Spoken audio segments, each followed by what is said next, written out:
Good afternoon. I hope you're all doing well. I got to look into the Harpoon, and this goes back about 6 months ago. I was having a talk with a fellow from Hawaii about 68 cal and started thinking about the Harpoon, and I feel terrible because I should have sent this guy a big old thank you package some time back. I'm actually going to send it out today, so thank you, Billy. I think this is a great platform for 68 cal for a couple reasons. When you start thinking about 68 cal and less than lethal, this would be like 68 cal on testosterone pellets because it's got a lot of power. And when you start thinking about 68 cal, a lot of people think about paintball, just basic round ball stuff like this. But the thing is, there are so many different options now available. This is fairly heavy hard rubber ball. You can't obviously see how heavy it is, but it's a hard rubber ball. This is bismuth filled caps. I think you can even buy these as a little kit where you fill them with whatever you want. This is using a mold I just ran plastic in. These are just hand cast hollow 68 cal rounds. I'm actually fixing to fire one of these so you get to see it fired. Oh, chalk.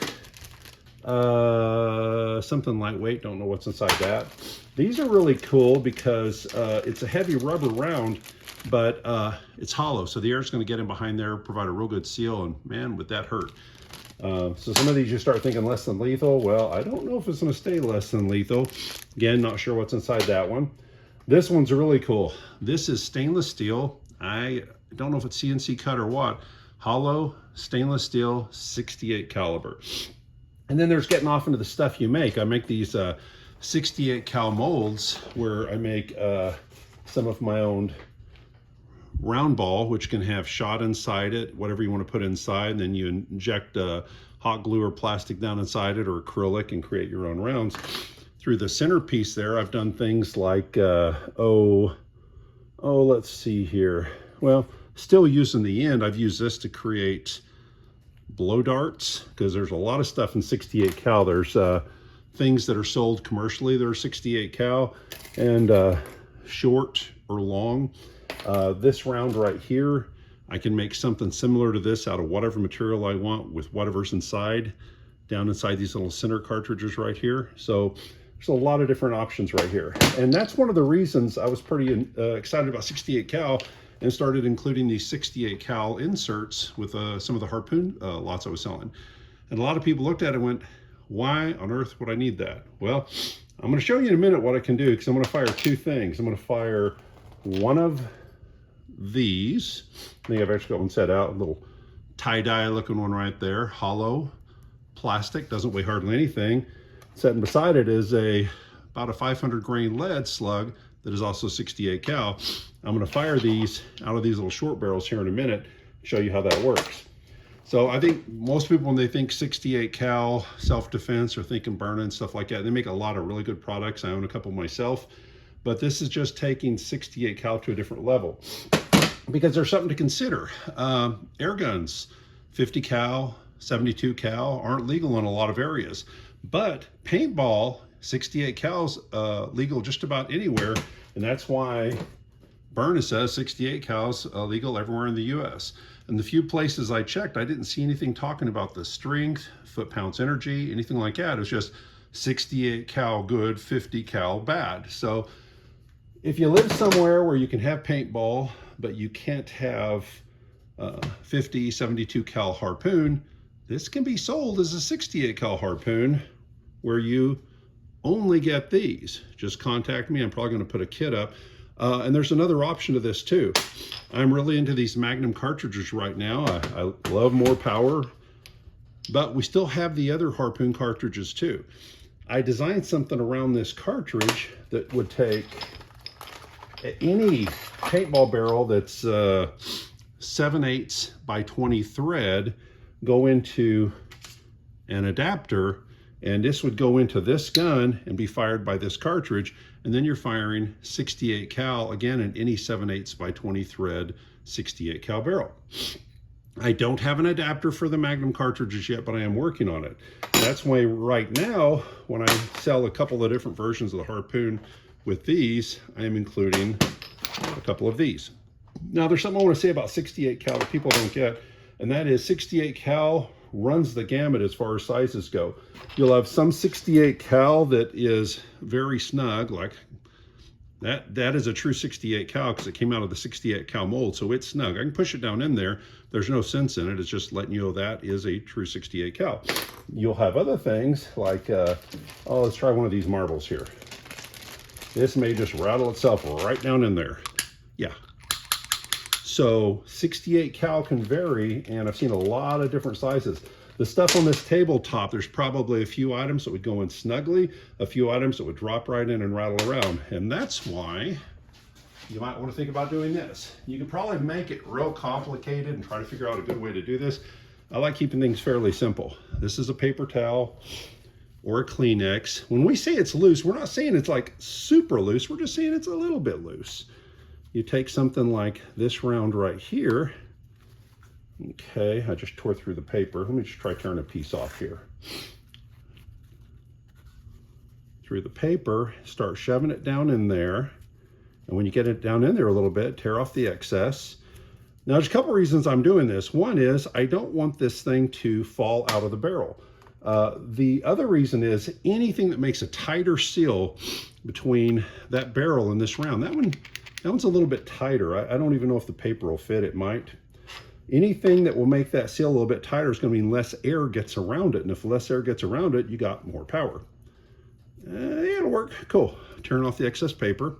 So I have a heavy lead round, and I've got a, wherever I put it here, you know, did I really just stick both of those in the same hole? I think I did. Yeah, I sure did. Okay, so let's try that in a different barrel. Put a camera in front of you and you can start figuring out all the things that can go wrong. So lead one again, get it started. Get it in a little ways, tear off the excess paper. So I got a nice snug fit, real snug fit.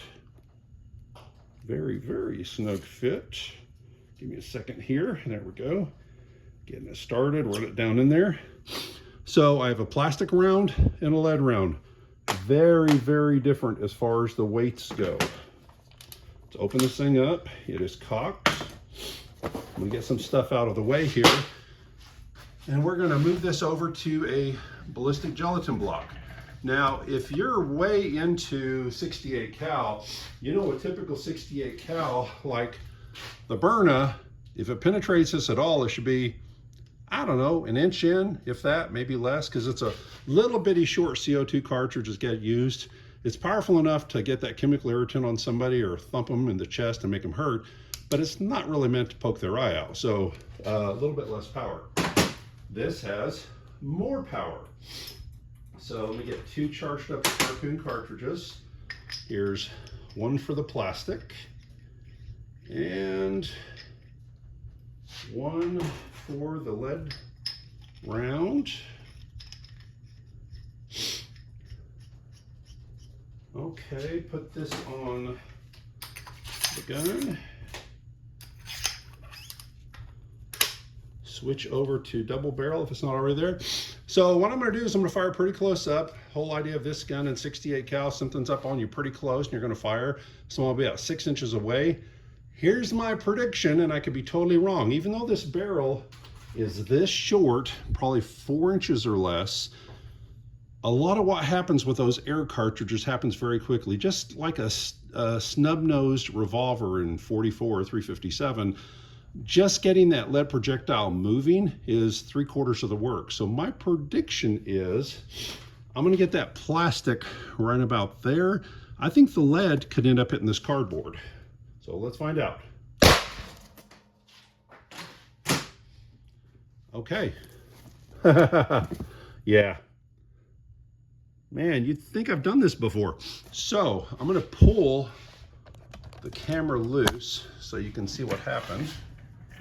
I swear to you, I have not already fired one of these, but there's the lead fired from that little bitty 68 cal barrel, 3-4 inches of barrel. There's that lead going through 12 inches of ballistic gelatin. See if I can get a better view. There is the plastic piece, it's clear enough that I'm not making it out, but you can see pretty well it went in about 3-4 inches, about where I predicted, and it's in there somewhere. I don't see it offhand, but there's the cavitation from it. And man, was there a bunch of cavitation. There was a path, and I'm almost wondering, since this sucker veered right there, if it may have even hit that other round. And there it is, and then hit the cardboard. So this ain't the old 68 cal stuff. This is pretty powerful stuff. So this will tell you what that little bitty 3.5-4 inch barrel can do, firing a lead slug or that plastic slug. The plastic slug's gonna hurt a lot. That lead slug might do more than that. All fired from a 68 cal Harpoon. Anyway, hope you all have a great day. Take care.